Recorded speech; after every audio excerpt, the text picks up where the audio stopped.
Delaware Tech, Chem 100, Chem 110 with Dr. Marc Taylor, Unit 2, Matter and Energy, Introduction to Matter. If you'd like to pause the video right here to read the comics, please do so. We're going to be covering a number of terms that are related to matter, types of matter, as well as energy and types of energy in this unit. In this particular video, we're going to discuss the basis of matter, how we define matter, and a little bit of the classification of matter in terms of substances versus mixtures. In other modules, we'll cover elements versus compounds and atoms versus molecules. We'll also talk about states of matter, and changes in state. We'll talk about the properties and changes of matter. We'll talk about temperature and conversions of one temperature scale to another, and then we'll discuss energy and the various types of energy and the units that we use to calculate and quantitate energy. And then there'll be a little bit on energy as it relates to nutrition in terms of counting calories in the United States or kilojoules in other countries. And then finally, we'll conclude with heat and a term called specific heat, which will be explained in a later module. So matter. Matter is anything that has mass and a volume, and that could be also restated as anything that has mass and takes up space. A substance is a specific type of matter with a single definite composition. In other words, a single chemical formula. It can only be separated into simpler substances by chemical changes or methods that will actually break the chemical apart into its component pieces. A mixture, however, is a physical combination of more than one substance, and this can be separated with physical changes. In other words, you can actually move separate substances apart from one another using one method or another. An element is a pure substance containing only one type of atom and cannot be broken down by chemical means or chemical methods. An example of that would be oxygen gas. Oxygen is composed of two atoms of oxygen, but it is only made of oxygen atoms, and therefore it is the elemental form of oxygen. A compound is a pure substance that consists of two or more types of elements, types of atoms or types of elements, and can be broken down by chemical means. An example of that would be water, whose formula is H2O, meaning it has two atoms of hydrogen and one atom of oxygen in a single molecule. So that molecule can only be broken down by breaking apart that chemical, and therefore requires chemical means to separate the hydrogen from the oxygen in the water. An atom is the smallest particle of any element that still retains the properties of that element. In an example I already gave, oxygen gas is O2. This is the common form of oxygen, but an oxygen atom would still retain the properties of oxygen. It wouldn't be exactly the same properties as the oxygen gas, but it would still retain the properties of being oxygen itself. So the idea is that these are single particles of any element that you find on the periodic table, and we'll discuss periodic tables in another unit. A molecule is the smallest particle of a compound or of an element that has more than one atom that retains the properties of that compound. It must be composed of two or more atoms, and they can be the same atoms, like oxygen that I just mentioned, O2, or they could be different atoms, like water, H2O. Those are single molecules. And energy is the ability to do work or to heat an object. And energy comes in many, many different forms. We'll discuss these. Work is an important form when you're taking physics, as is heat. Heat is more important when you're looking at chemical reactions. Chemical reactions tend to either produce heat or they tend to absorb heat. So we're constantly concerned with how much heat is involved in a chemical reaction. So matter, as I mentioned, matter is anything that takes up space and has mass. Mass is the amount of matter in an object. So if an object has a certain weight. It also has weight due to its matter, but it also has weight due to the fact that it has matter and there is gravity. So weight is not exactly the same thing as mass. We say weight all the time, we say weigh all the time, when we really mean we're going to mass an object in the lab. So we're determining how much matter is in that object. But remember, if you took that object and put it on the moon, it would have the same amount of mass because it has the same amount of matter, but it would weigh differently. In fact, it would weigh about 1/6 of what it weighs on the Earth. The physics definition of mass is a little more complicated. It's a resistance to change in motion. In other words, it's easy to push a small mass. It's harder to push a very large mass, whether there's gravity or not. So it's the resistance to acceleration when a force is applied. And you don't have to know this definition, but this might come up if you're taking physics as well. And this is related to Newton's second law that force is equal to mass times acceleration, or in terms of weight, weight is a type of force is equal to mass times the acceleration due to gravity, or we simply say gravity. So, types of matter. Substance. Substance is a particular kind of matter. It's a pure type of matter. It will have a single formula. Gold, graphite, which is a form of carbon, neon gas. These are all substances. They're individual substances, and you'll notice each of these is composed of a single atom. These symbols, Au, C, and Ne, are the chemical symbols for the three elements gold, carbon, and neon. But substances can also include elemental forms of elements that are not individual atoms. So nitrogen, which is nitrogen gas, N2, oxygen gas that I already mentioned before, O2, chlorine gas, Cl2. And I don't want to give the impression that all elements that have two atoms are gases. It just happens that these three are. These three are all pure substances. They have a single formula, N2, O2, Cl2, and they are each, in this case, composed of two atoms of the same element. But substances can also include compounds that are made of more than one element, H2O, as I already mentioned. Sucrose, which has 12 atoms of carbon in each molecule, 22 atoms of hydrogen in each molecule, and 11 atoms of oxygen in each molecule. And you can recognize formulas because they will have symbols for the element, followed by how many of that element, at that element's atoms, are present in that particular molecule or formula. Now, you'll notice those numbers are subscripted numbers, so they follow the element symbol. But if the element only has one atom of it in the formula, as in H2O, the O, there's only one, we don't bother writing the one. So you'll notice gold, carbon, neon, none of those had a one following it either. Substances can also be a little more complex. Quartz.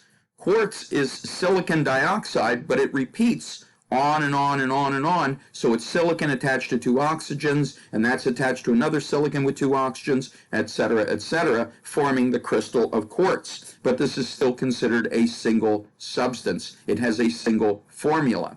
The N in this case means whatever large number it happens to be.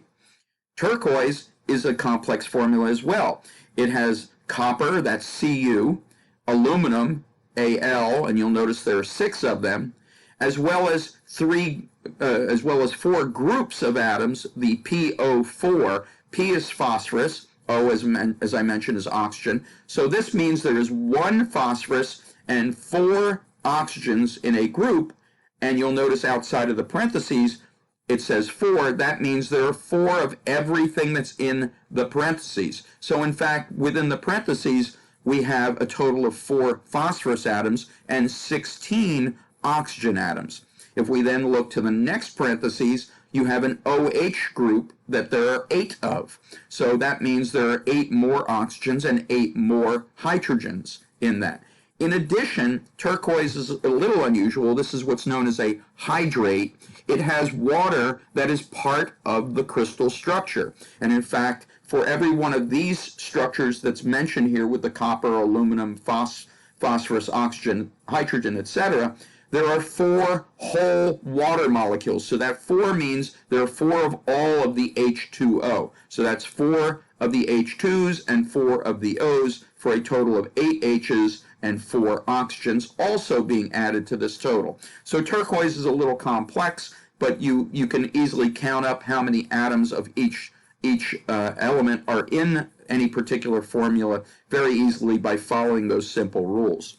So these are all substances. They're all single formulas, even though turquoise really has 2 formulas attached to one another.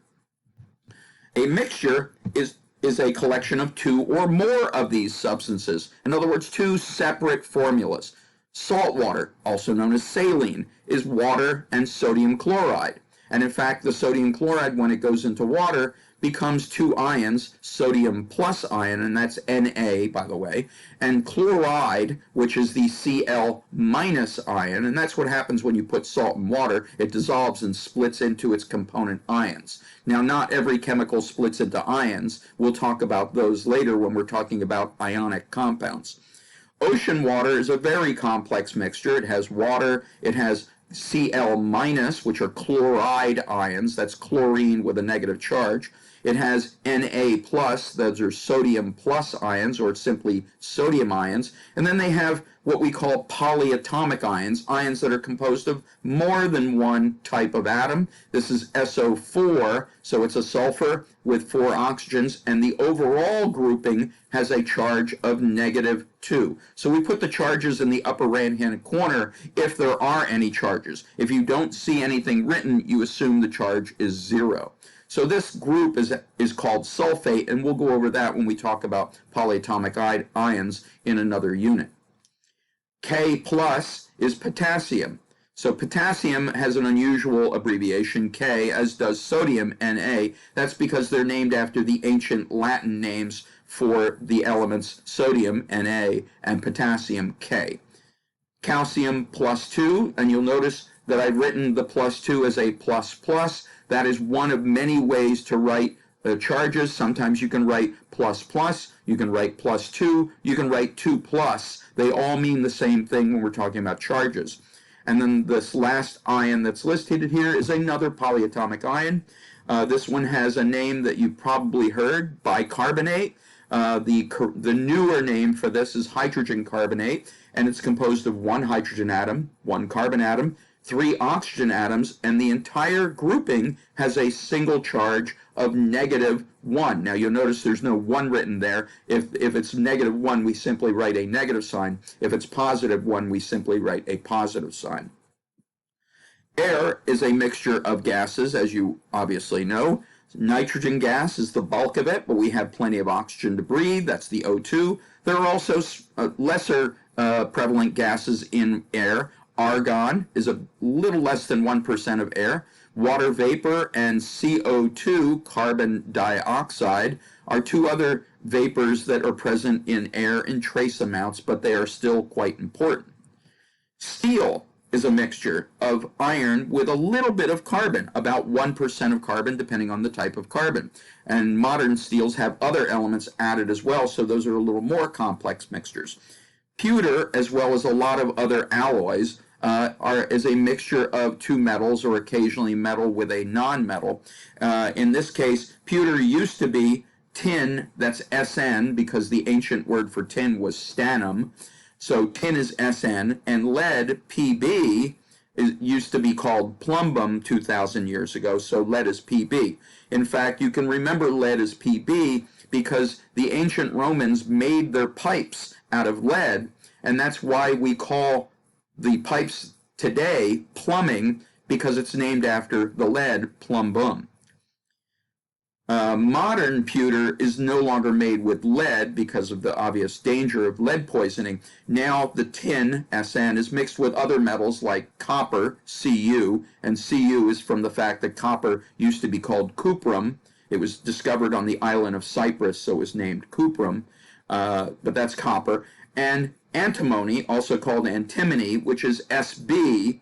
Sb is the symbol for antimony because its ancient name was stibium. Now, you don't need to know any of these ancient names, but it might occasionally help you remember which unusual symbols match which elements. If you see an element whose symbol does not resemble the letters of the name of the element, that's because it was named after an ancient Latin word for that element, with the exception of W for tungsten, which is just the German word for tungsten, wolfram.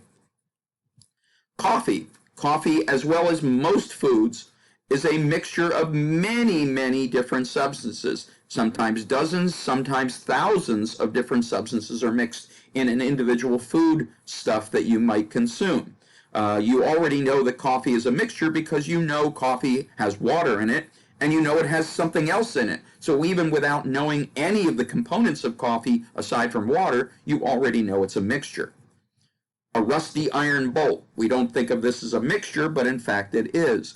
It's iron, Fe because iron used to be called ferrum, is mixed with iron oxide. This is one form of iron oxide, also known as rust. Fe2O3, also referred to sometimes as ferric oxide, Fe or iron 3 oxide. You will learn about these names later. Iron oxide, this iron and oxygen compound, is what rust is composed of. It's one of the many components of rust, actually. And a rusty iron bolt is typically iron on the inside and rust on the outside. So the mixture doesn't have to be completely well mixed. They can be completely well mixed, like mixtures as in the saline solution or ocean salt water or air, or even steel and pewter and coffee. Those are extremely well mixed mixtures. They have the same composition no matter where we look. But other mixtures are not as well mixed, or what we call homogeneous, and we'll talk about that in the next slides. The rusty bolt has iron somewhat separated from the rust. Granite. Granite is a mixture of 3 different minerals: quartz, which has its own formula, feldspar, which has its own formula, and mica crystals, which has its own formula. So immediately, if you know there are 3 different kinds of minerals in that overall stone, well, then you know there have to be at least 3 different substances, and therefore it's a mixture. So mixtures, as I mentioned, are made of 2 or more substances, and they can have constant formulations, or they might have variable formulations. The properties of the components of the substance are maintained. In other words, if I mixed sugar and water together, the water is still water, the sugar is still sugar. They didn't convert into something new. In that case, there's still a mixture of those two substances that each have their own properties. The mixtures being a mix of separate substances can be separated by physical means. Physical means includes things like boiling off the water or physically pulling pieces apart from each other. So for instance, if you had a mix of salt and pepper, you could, with time, take tweezers and separate the salt from the pepper by hand. It's very tedious, it's not easy, but it is a physical means. A physical means would be a method that does not involve changing any of the chemicals themselves. You are merely separating the chemicals. Now, a heterogeneous mixture is a mixture that is not well mixed. It's not the same from one place to another. And in fact, the example I just gave was the rusty bolt. The rusty bolt has iron in some places and iron oxide in others. If I took a sample of the bolt in one place or another, I might not get the same composition, and therefore it is heterogeneous. Hetero meaning different, geneous coming from the word gen, which means thing or family or clan or group or people. It has a lot of different meanings, but you can think of this as different things or different forms mixed together. So a chocolate chip cookie is a heterogeneous mixture. Every time you take a bite, you don't get a chocolate chip. Gravel is a heterogeneous mixture. You can find all kinds of different stones in gravel. If I took a sample in one part of the driveway, I might not get the exact same mixture as another part. The same is true with soil, and we've already talked about rusted nail. Homogeneous has the same composition throughout. So if I took a sample and one part of it and looked at all the components in there, of all the component substances in there, and said, how much of each one do I have? And then I looked at another part of the substance, this mixture, and I said, okay, let's look at the component substances here. Do I have the same amount of things, and do I have the same substances there? Well, yes, I would have exactly the same mixtures in each place, and that's homogeneous. Air is a wonderful example of a homogeneous mixture. If I took a sample in the left side of the room and the right side of the room and analyzed it, I would get exactly the same composition, or nearly exactly. Steel is well mixed. The carbon that is in the iron in steel is extremely well mixed throughout. It is homogeneous. Sugar water. Once you've stirred sugar into water, the sugar is evenly mixed. If I took a sample of sugar water from the bottom of the bottom of the container of water, I would get the same amount of sugar as if I took it from the top once I've mixed it well. Kool-Aid, once you've made Kool-Aid. Once you've made most drinks, they are homogeneous, with a few exceptions. So every sample of a mixture that will maintain the properties of the whole mixture. In that case, that's homogeneous. So in other words, one part of the mixture will have exactly the same ratio of components as the other part of the mixture. Homogeneous mixtures are also known as solutions, and you'll notice I've included things like air and steel as well as sugar water and Kool-Aid. And I think most of you will agree that sugar water and Kool-Aid are solutions, using the word solution as we do in everyday life. But the fact is, solution to a chemist is any homogeneous mixture. So air is a homogeneous mixture of many gases. Steel is a homogeneous mixture of iron, a metal, and carbon, a non-metal, but it is still considered a solution.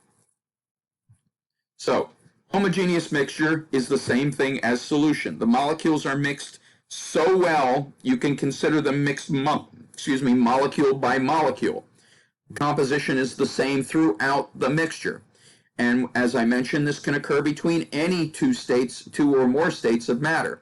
We have gases dissolved in gases in solution. Air is a perfect example. Now, the way we decide what's dissolved in what is, the rule of thumb is whichever thing has the most mass is the thing that the others are being dissolved in.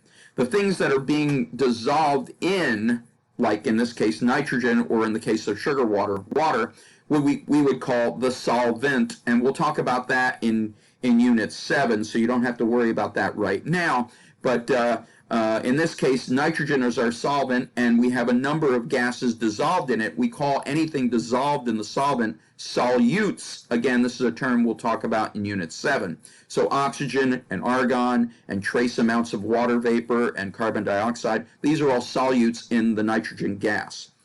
We also have solids that can be dissolved in liquids, liquids that can be dissolved in liquids, and gases that can be dissolved in liquids. Salt water is a solid in water. Sugar water is a solid in water. We have liquids in liquids. Antifreeze. Antifreeze is a mixture of a chemical called ethylene glycol, a liquid, with water. Any alcoholic beverage has ethanol, also known as ethyl alcohol, and water. And if you have a strong enough alcoholic beverage, well, then that means you have more ethanol in it than water, and therefore the ethanol would be the solvent, and the water would be the solute dissolved in it. We can have gases dissolved in liquid. Anytime you get a glass of water, unless it's specially treated, it has air dissolved in it. So it has oxygen gas and nitrogen gas and a little bit of carbon dioxide gas dissolved in the water.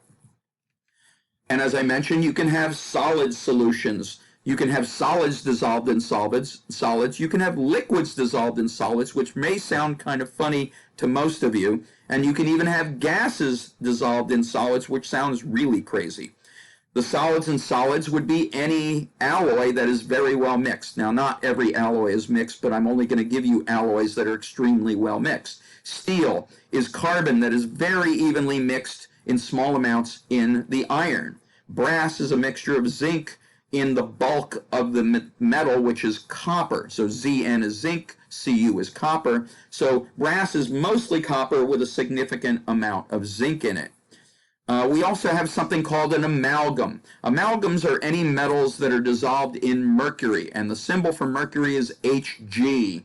Hg is from an ancient word, hygrogentium. I always mispronounce it, but it's an ancient word that literally meant silver water because it looks like silver and it's liquid. Mercury is the only metal that is liquid at room temperature, and many other metals will dissolve in mercury. There are only a few metals that don't dissolve in mercury, but two of those metals that do dissolve are gold, Au, and silver, Ag. And in fact, for many, many decades, if you went to the dentist and had a cavity filled in, it would be filled in with this amalgam of mercury, Hg, mixed with silver, Ag, and that amalgam would be packed into your cavity, and it would solidify in there because it was about a 50-50 mix of the mercury and the silver, and it would be a stable form of mercury, so people didn't get mercury poisoning from it. At least there are no actual confirmed cases of it, to my knowledge. But this is what we used to do. Now people are worried about mercury, so mercury fillings have been replaced with other composite materials. We also have gases that are dissolved in solids. We have some solids that are made so porous with so many holes in them, they're called sponge forms of metals, that you can actually pump gas into the metal, and the gas will mix evenly throughout the metal. In the example here, it's hydrogen gas is in palladium metal, and this is a common catalyst that's used for certain chemical reactions, what are called hydrogenation reactions, that use a palladium PD or platinum PT catalyst. Those are two different metals. They're both very expensive, with hydrogen gas attached to the metals, and then this transfers the hydrogen gas in the chemical reaction. So they're quite useful in organic chemistry. So let's do a little quiz here to see how well you are at distinguishing a substance from a mixture. Remember, a substance is a single formula. A mixture is more than one formula together. And if it's well mixed, it's homogeneous. If it's not so well mixed, it's heterogeneous. Whoops. Let's go back to that. There we go. Okay, so ethanol. The formula for ethanol is C2H5OH, and you'll notice the H appears twice. That's because this reflects the structure, which you'll learn a little more about in Unit 9 when we do an introduction to organic chemistry. But you can see there are a total of 2 carbons, a total of 6 hydrogens, and 1 oxygen atom in ethanol. So ethanol, you can see, is a single formula, and therefore it is a single substance. And in fact, if you want to ask yourself, is that homogeneous or heterogeneous? Well, you don't have any choice with a single substance. It's always homogeneous. Milk and cereal. Well, milk is already a complex mixture. Cereal is already a complex mixture. So clearly these are a complex mixture. But the next question is this heterogeneous or homogeneous? Well, as much as you want to mix your cereal and milk together, they're not going to completely mix. You're going to have chunks of cereal floating around in your milk. Of course, if you wait long enough, the cereal will fall apart, but it'll never quite be homogeneous. So it's a heterogeneous mixture. Oxygen gas in a tank. So it's a tank of oxygen gas. We've probably seen these already sometime in your life. People that have emphysema are usually carrying tanks of oxygen gas. And you can see this is a single formula, O2, a single molecule that has 2 oxygen atoms in it, and therefore it's a substance. And it's homogeneous. Lemonade, you know it has water, you know it has sugar, you know it has flavor, so it must be a mixture. And then the question is it homogeneous or heterogeneous? Well, it's really going to depend. If you made homemade lemonade with real chunks of lemon, it's never going to be homogeneous. But if you bought crystal lemonade mix, well, then you probably have a good chance of it being homogeneous. Ice, and we would represent ice as H2O because ice is made out of water, and we show it with a little subscript with an S in parentheses. S means solid, S for solid, L for liquid, G for gas, and we'll go over this in another unit when we talk about chemical reactions and how to write them. But the S means solid, so this is solid water or ice, but it's a single formula.